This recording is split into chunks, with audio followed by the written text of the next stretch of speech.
here, instead of you guys fanning back to get in line, you guys will fan out and volley over these guys to your partner. So now you got volleys here, you got volleys here. Okay, you hear what I'm saying? So that, wait, stop. Everybody back this way. Let's start. And the first guys will do fan back and come back this way. Let's see if we can do this. Ready, go. Yeah.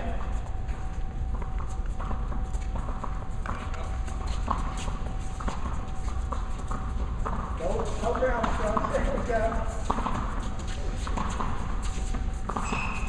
Watch the heads. There you go.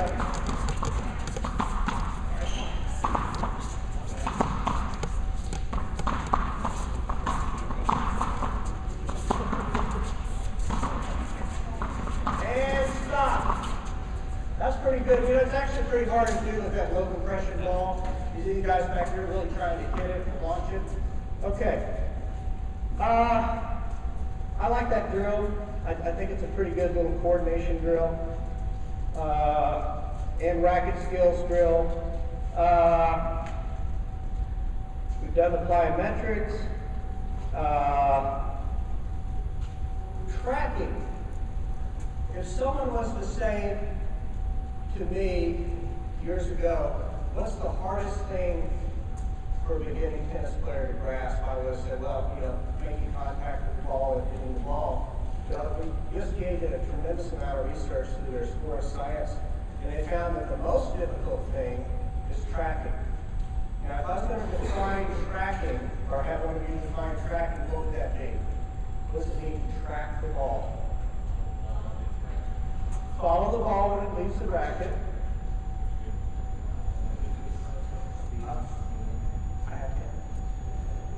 Say that again? Into the strike zone, because Lane and I were sitting listening to Stan talking about strike zone. Into the strike zone, the correct strike zone. So the right distance from the body, the right height, and everything else. And that's the most difficult thing that beginners have trouble with. How many of you watch adult league tennis, 2-5, 3-5? And do you see a lot of really gorgeous balanced strokes out there? Do you? No, but I find what's most difficult about beginner players is they're running to the bounce. They're running into the, so I think tracking to the bounce is important. Yeah. So we're talking about, I like what you're saying there, tracking to the bounce. Because in tennis, it's about sending and receiving, right? And we're talking about receiving. And if we played other sports, we played basketball, we played soccer, we played baseball, we're going to the ball. In the case of baseball, we're going right to the flight of the ball. We're not off to the side, right? That's unnatural. And in tennis, we like to tell people in tracking, we have two flights. And we have to be very concerned about that second flight. The first flight comes in and bounces. The second flight is off the bounce. And this is where we've got to do the right thing. So let's talk a little bit about tracking. There's a couple of things we can do for tracking. Just something simple. Come on over this way. And you've got to put the racket down. And it's something very simple as me telling you which hand to catch it in, and you just moving to the ball, okay? That's a pretty simple tracking exercise, right? We can even do it with little kids, we can do it as rolling, where they're having to catch it at a certain spot. Now maybe I tell Bob, now Bob, I want you to catch this ball, but you've got to catch it on your right hip with your hand touching your right hip. Would that make it a lot more difficult? Okay, so Bob's got to go. That's your hand, not your elbow. Yeah, just right like that, okay? So here we go. Now, the interesting thing when we do these little tracking exercises is if you're going to catch it here with a low compression ball, you may have to be in this position. And that's how many of us bend our knees? I mean, seriously. So let's make it fun. So come on out. Bob, thank you. Get your racket.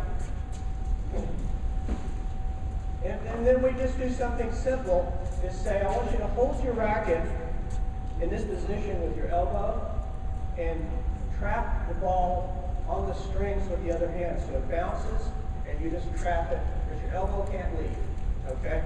And so then I begin tossing, catch, yeah, toss. Okay, but I'm going to have you hit a forehand there, huh? I haven't even taught you the backhand yet, have I? There you go. And when we do drills with the little kids on the 36-foot court, we teach them just the forehand and get them moving so they can move around and understand tracking pretty quickly. And maybe I toss him a high ball.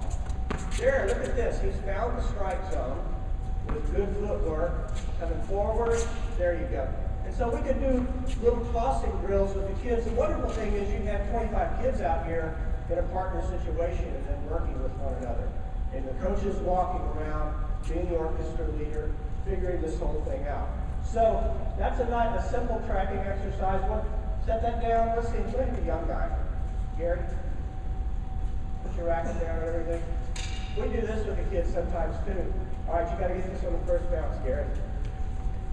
Yeah. That's, you know, does a baseball outfielder have to be good at tracking? Okay? Yeah.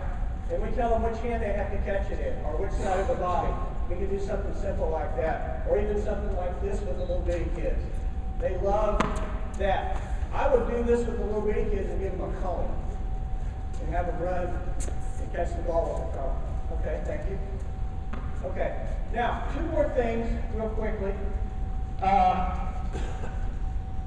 Difficult for little kids to catch a tennis ball. You'll find out a little bit about their fine motor skills and their gross motor skills. So if Lane was going to come up to me, come here, Lane, and I'm a little kid and my fine motor skills aren't developed, and Lane was to toss me a ball and it's going to bounce first, here's what you would see. Okay? Because this is how they catch when their fine motor skills aren't developed. So it's best when you're working with those kids to be using a larger ball to help them with tracking exercises. So as I get better, go ahead, then I can begin to reach out and do this. Everything is inward with little kids. And they've got a balance issue too. Until they're 7 or 8 years old, their head is much larger in proportion to their body. You ever notice little kids fall down a lot? I think that's part of it. You know? And fortunately, it doesn't crack open like an egg, so we're all good.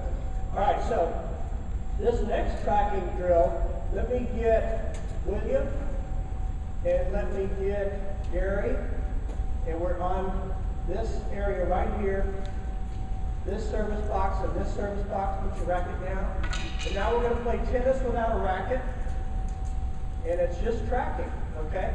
When you toss the ball, once you catch the ball, you have to toss it underhanded from where you are. And to make this more effective, let's toss this either left side or right side, so we're working on some swing patterns here. But you've got to toss it from where you catch it. You can't run up and create something. All right, let's play a couple of points. Go. Challenge them. Now we begin, those kids will begin to understand court space, tracking. There you go. You got to keep it in the lines, Gary. This is tennis. There you go. And as the kids stop, thank you, as the kids get a little bit better, maybe now their fine motor skills have gotten better. Now we're doing it with this. Okay, go. Go. There you go. Oh, yes. Excellent. Got two hands. Oh, look at this. All right. All right. Everybody gets competitive when they do this. Now, for the more advanced kids, the last thing I'll show you, and I saw this in Carson at the high performance training, and it was question of tracking, but then it's a question of some tremendous core building and strength building exercises. Does anybody use the wall ball? Okay? This is the wall ball, and in Carson, they're throwing it into this wall, and they're working on their core. Okay? This is a 12-pound ball. This is a pretty heavy ball. Okay? So, let me have Robert and Dan come out, and now y'all are going to play tennis without a racket with this. You want to warm up first?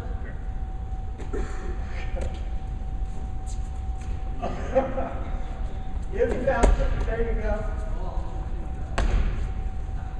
You're going to hit the ground, it's like a mastodon. Okay. Now, yes. Overhead smash. All right, so I want you to play 1 point. Okay, 1 point. We played out there, we played an entire 7-point game with 2 really young college players. By the time the 7-point game was over, they were dripping wet. They were holding their arms like they had lost them. 1 point. If you get up close, everything is underhanded. There's no smashing in this. Although this is one of those things that they could go back and forth and work this motion here. You're working that overhead and those muscles here. All right, 1 point.